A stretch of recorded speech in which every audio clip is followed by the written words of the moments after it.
So syempre bago tayo magsimula sa ating lakad ay may ipapakita ko muna sa inyo ang aming simbahan. So, nandito tayo ngayon sa harap ng simbahan, no guys.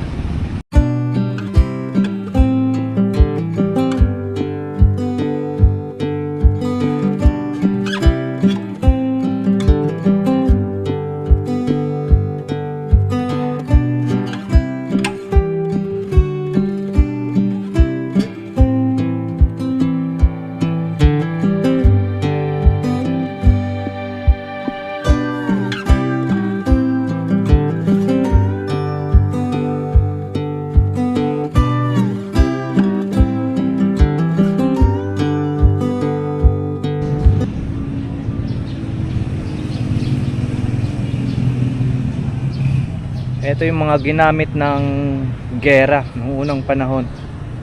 So may mga nakalagay pa dito. Dito naman ay makikita natin yung rebulto ni Norberto Romualdez. So isa rin ito sa mga pinakaluma na pwedeng pasyalan. Kaya lang, so hanggang tingin lang tayo, no. Basahin natin to. Sa pook na ito, ipinanganak si Norberto Romualdez at Lopez noong Hunyo 6, 1875 sa mag-asawang Daniel Romualdez at Trinidad Lopez. So ibig sabihin, baluarte ito ng mga Romualdez.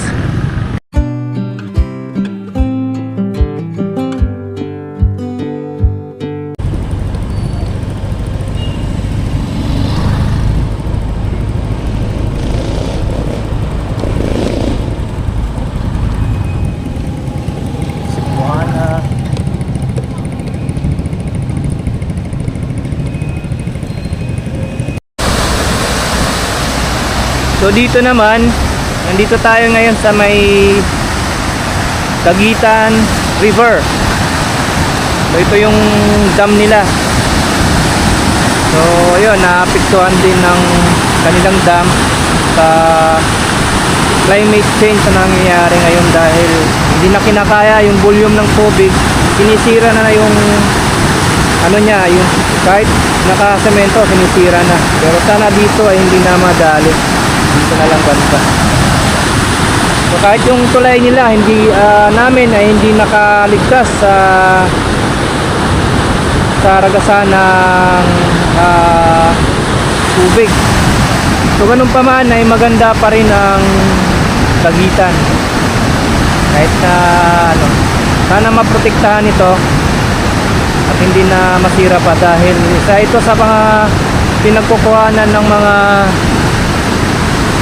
patubig sa ating mga palayan at alam ko sa din sa kuryente, isa rin to sa pinagkukuhanan. So, sana protektahan pa nila to at yun, ma-improve pa kasi nagbabago na talaga ang panahon ngayon. Ang ganda pa rin, no? Ang ganda pa rin ng Daguitan River. So kuhanan lang natin ng drone shot siguro at kahit konti lang dahil meron na ako mga previous vlog ko dito. May mga drone shot na ako dito. Alright guys, thank you. So ayun mga master, ang Daguitan ay recommended ko na pasyalan nyo dahil pero ang the best na pumunta dito ay hapon magsa sunset, pa-sunset na siya kasi maganda yung background niya doon. Tapos titingin kayo dito sa may ang ganda niya. Tapos sa umaga naman maganda rin. Pwede kayong maligo. Maghanap lang kayo ng pwesto kagaya doon na tawag doon na pwede. Hindi siya yung sulog yung tawag yun, gagaya niyan, malakas. So dyan, bawal kayo dyan kasi pwede nyong madisgrasya kayo dyan sa malakas na agos ng tubig. So doon, banda doon, medyo kalmado, banda doon sa gilid. So yun, ang the best na pumunta dito ay mga hapon, mga alas 5 ganyan, yung pababa na yung araw. So yun, tara. Sa iba naman tayo pumunta.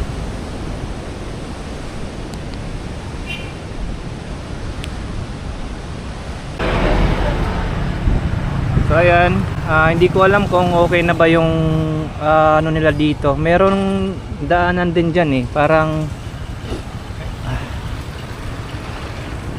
ayan, so kung may daanan dito papuntang Lapas yan, dito Tabon-Tabon, Kulita, papunta doon, diretso. Tara.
So yun, ang Camp Kawayan Resort ay isa rin itong i-recommend ko na puntahan nyo.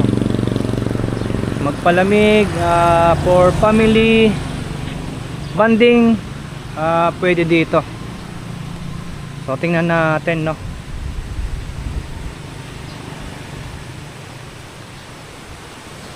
So yung tubig nila ay maganda kasi pag nasa swimming pool ay running water. Itong tubig na to ay galing to ng dagitan.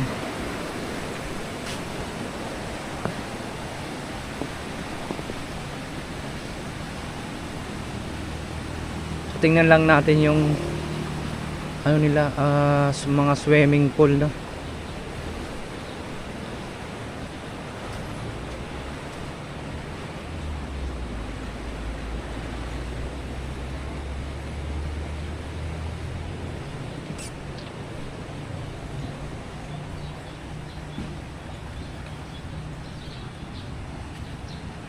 Mga okasyon pwede to dito, mga family gathering.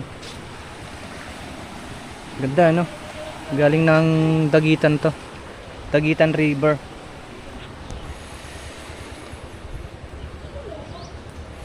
Paano ba? So ayan,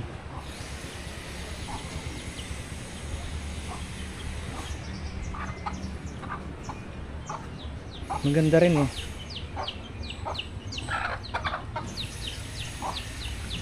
Malaki yung swimming pool din nila dito, guys. May pambata.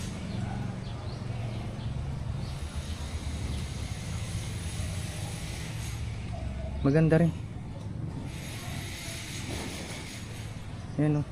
Kaso wala pa atang ngayong event na nangyayari. So ito yung Camp Kawayan. Ito yung for the kids. So doon yung mga pwedeng kumain dito, mag-swimming. So yung iba dine-develop pa, meron pa doon for extension siguro yan. So tara, sa iba naman tayo, mga master. So ang Marabong River ay pwede ring pasyalan nyo. So recommended ko ang Marabong River. Maliban sa Dagitan River ay Marabong River ay pwede rin pasyalan, paliguan. Dahil nung kabataan kami ay dito talaga kami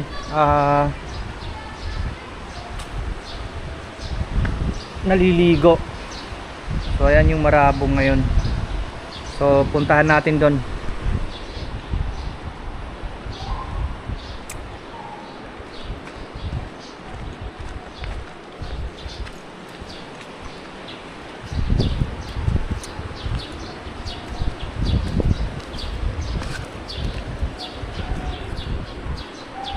Itong nasa kaliwa natin na tulay ay yan yung luma. Yung kanan naman, ito yung bago.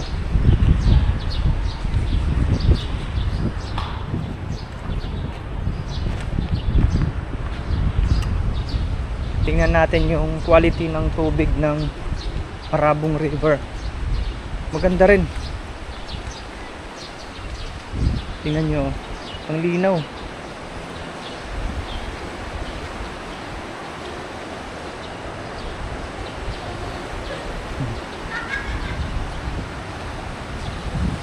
Kaya naglalaba.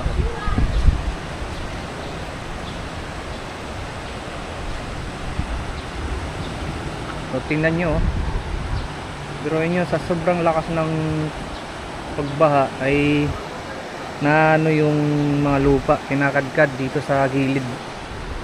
Kaya nag-iiba na talaga yung panahon ngayon.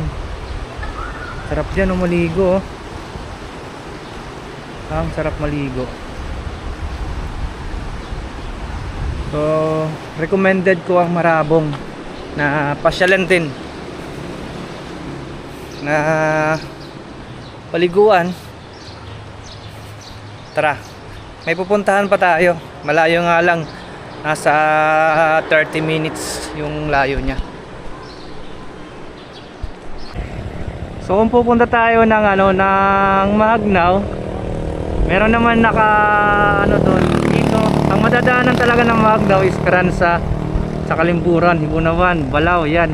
So dito tayo. Nandito tayo ngayon sa may San Esteban. Pagkakyat muna doon sa San Esteban, akyatan dyan, kakanan. Makita nyo yung signage dito, kakanan tayo. So tara.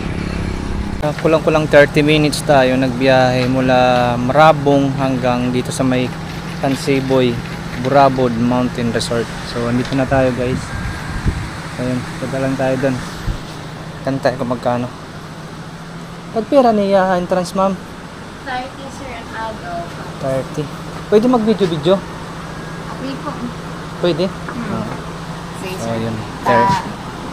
30 daw ang 30 yung Entrance. entrance fee. Lagbak na lang ako ngayon sir. Complete na lang ako playlist. Magkano? So 30 yung binayaran natin dito, mga master. Ang kagandahan lang kasi dito ay talagang galing sa bukal yung galing ilog yung tubig nila, running water to. May pa dito. Hello. Dito na pansin yun. May natapon dito.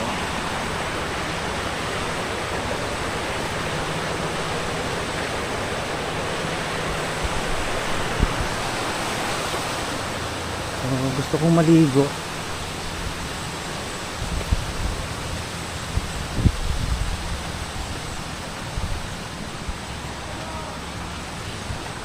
Maligo tayo mamaya-maya.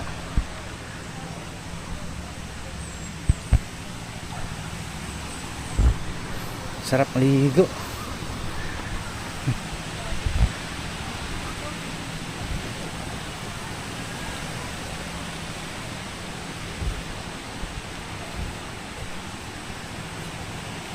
Ay, thank you Lord. Tingnan nyo naman, ang ganda.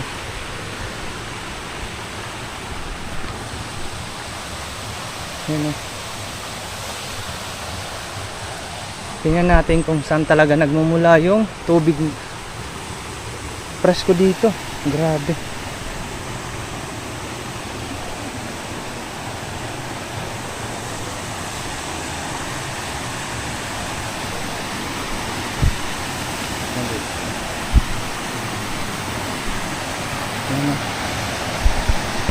Grabe ang linaw.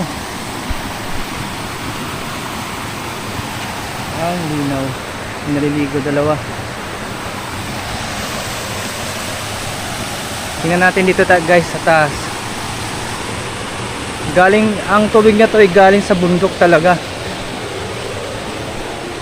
Kung ang Nueva Ecija merong mga running water sila doon, ito dito. Ito yung pinagmamalaki ko. Yan o. Nakikita nyo. Galing talaga ng bundok yan sa taas ng gagaling. Kaya malinis. So yun dun o. Papunta dun. May second layer, third layer. Pa ito. So dyan sinasala yung tubig. Tumatagos dun. So yung pinuntahan natin kanina dun sa may Camp Kawayan, ganito rin yung style nun. Running water siya. Pero ito mas malinis to talaga. Wow.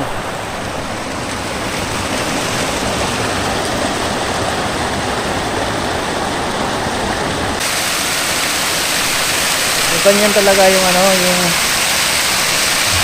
daloy doon, tapos meron pang swimming pool doon. Talagang magpapadaus-dus ka. So tanongin natin mamaya kung pwedeng mag-overnight dito at saka kung magkano yung overnight dito. Ang entrance dito 30. Bata 20. So magkaiba ata yung may-ari dito.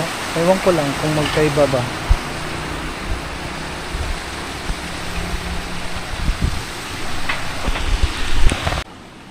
So ayun, ang overnight nila 1,200. So kung hindi pwede yung magdadala ka ng dahil ang available lang talaga nila dito is yung room nila. Siguro hindi pa nila inaano yung magdadala ka ng tent. So 1,200, tapos ang entrance 50. So yun lang.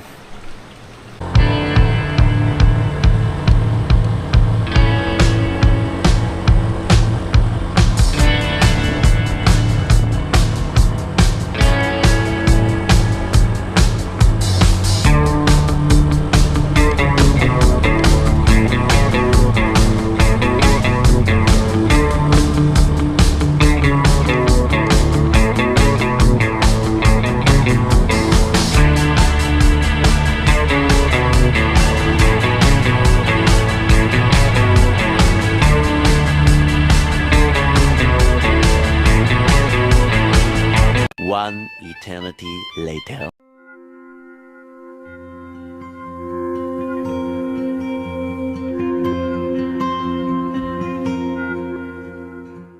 So nandito tayo sa mga Master Mahagna Volcano Natural Park. So ang makikita natin dito ay yung mga wild duck. Ayan. Common name Philippine duck, local name Gamaw Kulimaw. So scientific name Anas lozenica. Ito yung mga meron ako nakikita doon. Wait lang, susum natin kasi yan eh. So kanina merong mag-isang pamilya nagpaparade sila. Mailap lang sila, guys. Mailap lang sila. So ayun doon. Hindi lang makita sa video pero naandun sila. Yun yung ata yung kanina o ibang pamilya yun. So yung mga ganyan ay hindi na inaano nila dito yan, ginagalaw kasi mga endangered species na sila. Mahagnaw ay pangalawa, second largest lake in a seasonal or intermittent lake with a surface area of approximately 4 hectares. Lapad. Malapad pala siya.